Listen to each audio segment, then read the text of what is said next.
Bienvenue à tous sur WWE Info, et voici les titres. On parlera donc de storyline, et donc d'officiel de la WWE.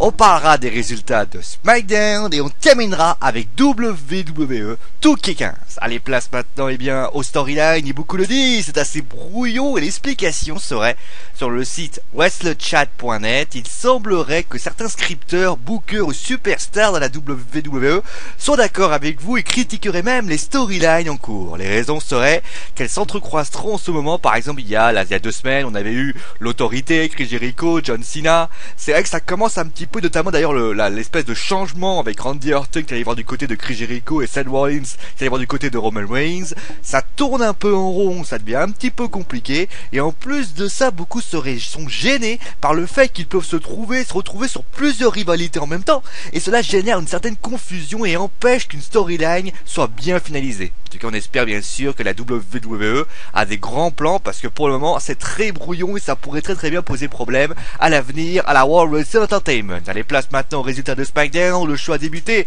avec un 4 contre 4, et oui, un 4 contre 4 avec donc les Usos, le Big Show et Mark Henry d'un côté. Nous avons la Team Gold et Stardust et la Wyatt Family, et victoire donc des Usos, du Big Show et de Mark Henry suite à un WMD du Big Show, suite à un splash de Jay. Alors d'ailleurs que Jimmy s'est un petit peu fait mal au genou, j'espère que c'est pas trop grave.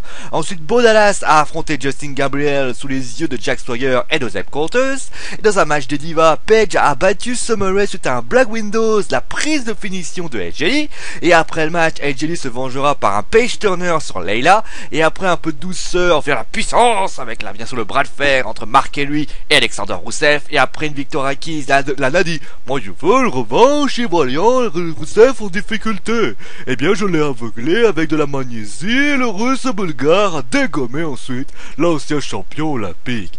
Et bien ensuite le duel par équipe où chacun avait sa doublure. Pour information, bon, le Miz c'est normal, c'est Dolph Ziggler, mais Dolph Ziggler lui aussi avait une doublure, et lui c'était Dolph Ziggler qui était bien sûr sur R-Truth pour information. Et donc victoire de Dolph Ziggler, c'est un zigzag de Dolph Ziggler, tombé 1, 2 et 3 et figure in the nose. Et après le main event, le match entre Rollins Orton contre Roman Reigns et Chris Jericho, et victoire de ces derniers, c'est un roll-up de Chris Jericho sur Randy Orton concluant le show. 2 matchs ont été annoncés à Night Champion, je l'ai déjà annoncé. Chris Jericho fera face à Randy Orton et donc Roman Reigns fera face à Seth Rollins. Allez, terminons maintenant avec WWE 2K15, alors que tout le monde attend de pouvoir maîtriser les superstars ou divas de la WWE sur nos consoles favorites, Xbox One, PS4, PS3.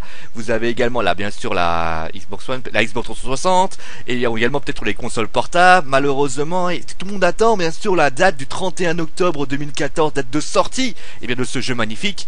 Et bien le jeu pourrait sortir en retard en raison d'un homme, le meilleur au monde, malheureusement, CM Punk. Si vous avez suivi le WWE Info du lundi, vous savez donc, l'année dernière bien sûr, vous savez que les avocats de CM Punk ont demandé des royalties soit reversées en sa personne, et comme la WWE a coupé les ponts, forcément le litige a finalement enflé, et finalement il semblerait même que cela pourrait bloquer la sortie du jeu. Touquet n'a pour le moment pas fait de communiqué sur ce sujet, mais il est clair que si jamais cela venait à arriver, WWE 2K15 pourrait voir sa sortie reportée, et donc bien sûr se retrouver en grosse difficulté face à des jeux peut-être plus importants dans les prochains mois, comme par exemple les Call of Duty, ou alors même au mois de janvier avec d'autres jeux vraiment très importants qui pourraient faire très mal au portefeuille. N'oublions pas Noël bien sûr, qui permet aux petits enfants de pouvoir acheter des petits jeux. Allez, c'est la fin de WWE Info. On se retrouve donc demain pour les résultats de Raw. D'ailleurs, je vous rappelle qu'il y aura un face-à-face entre Brock Lesnar et John Cena. On parlera également de Christian